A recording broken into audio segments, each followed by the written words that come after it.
ọjọ́ ajé ti ṣe ọjọ́ Monday ọ̀sẹ̀ tí ó ń bọ̀ yìí, èyí tí ó jẹ́ ọjọ́ kẹjọ nínú oṣù kẹsàn-án tuntun tá a ṣe wọ̀ yìí ọdún 2025, the 8th of September 2025.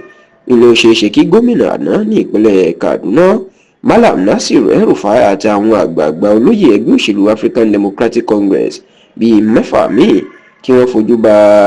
ọ̀dọ̀ àwọn ọlọ́pàá fún ìfọ̀rọ̀wánilẹ́nuwò àti ìwádìí lórí rògbòdìyàn òṣèlú tó ṣẹlẹ̀ ní ìpínlẹ̀ Kaduna ní ọ̀sẹ̀ tó kọjá yìí, èyí tí ó di ariwo ńlá. ẹ̀rẹ̀ ti pé lọ́sẹ̀ tó kọjá yìí ní ọ̀rọ̀ di bí o kò lọ kí o yàgò tó tún di ọ̀rọ̀ ẹni orí yóò dilé lásìkò tí Malam Nasir El-Rufai tó fẹ́ kó àwọn ẹgbẹ́ òṣèlú oríṣiríṣi jọ, pàápàá àwọn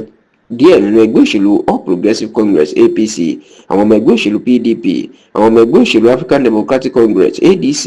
àwọn ọmọ ẹgbẹ́ òṣèlú Labour Party àtàwọn ọmọ ẹgbẹ́ òṣèlú New Nigerian People Party NNPP.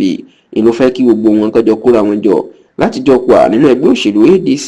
láti gba ìjọba kúrò lọ́wọ́ gómìnà Sani Uba ti ìpínlẹ̀ Kaduna kí wọ́n sì tún tiraka láti gba ìjọba kúrò lọ́wọ́ ààrẹ Bọ́lá Ahmed Tinubu ní òkè l'Àbújá lọ́dún 2027. ọ̀rọ̀ yìí ló máa di wàhálà nítorí pé àwọn ọmọ gàǹfẹ́ ìyẹn àwọn ọmọ ọ̀ta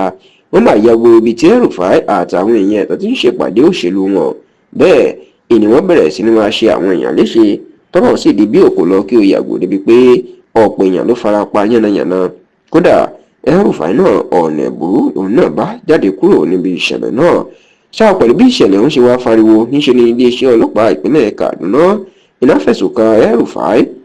pé òun gan ló jẹ̀bi ìṣẹ̀lẹ̀ náà. wọ́n ní àkọ́kọ́ wọn kò gba àṣẹ lọ́wọ́ àwọn ọlọ́pàá láti ṣerú ìpàdé bẹ́ẹ̀, nítorí pé béèyàn bá fẹ́ ṣerú ìpàdé òṣèlú bẹ́ẹ̀ pẹ̀lú bí nǹkan ṣe rí ó yẹ kó gbàṣẹ lọ́wọ́ àwọn ọlọ́pàá láti lè pèsè ààbò. bẹ́ẹ̀ ìnà jẹ́ kó di mọ̀ pé El-Rufai fúnra ẹ̀ ló kó àwọn ọmọ ọ̀ta tó wá dá wàhálà alẹ́ sílẹ̀ tí kì í ṣe ẹnikẹ́ni. ṣùgbọ́n nígbà tí El-Rufai tóun náà fèsì, ó ní gómìnà Sani Uba tó jẹ́ ọmọ òun ní òṣèlú tóun fi ṣe gómìnà lọ́wọ́ ara òun inú ti kọ̀yìn sóhun, ó lóun sì ní ẹ̀rí àdájú lọ́wọ́ ìpè òun ló kó àwọn tọ́ọ̀gì wá da ìpàdé àwọn ẹrú. kódà ó ní báwọn ọlọ́pàá ó bá aṣọ lódodo òun yóò kó ẹ̀rí àdájú fún wọn láti rí i pé gómìnà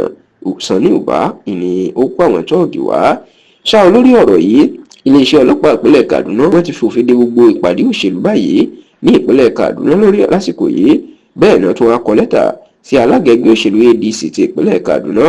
ìpè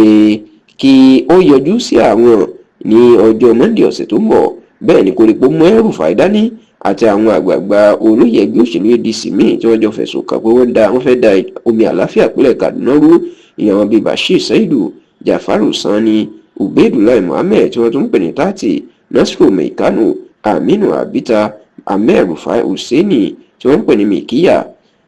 àwọn mẹ́fẹ̀ẹ̀fà pẹ̀lú El-Rufai ìní wọn ni kí wọ́n yọjú sí àwọn ọlọ́pàá tó sì tún ti olú ilé ẹgbẹ́ àwọn ADC ní ìpínlẹ̀ Kaduna pa.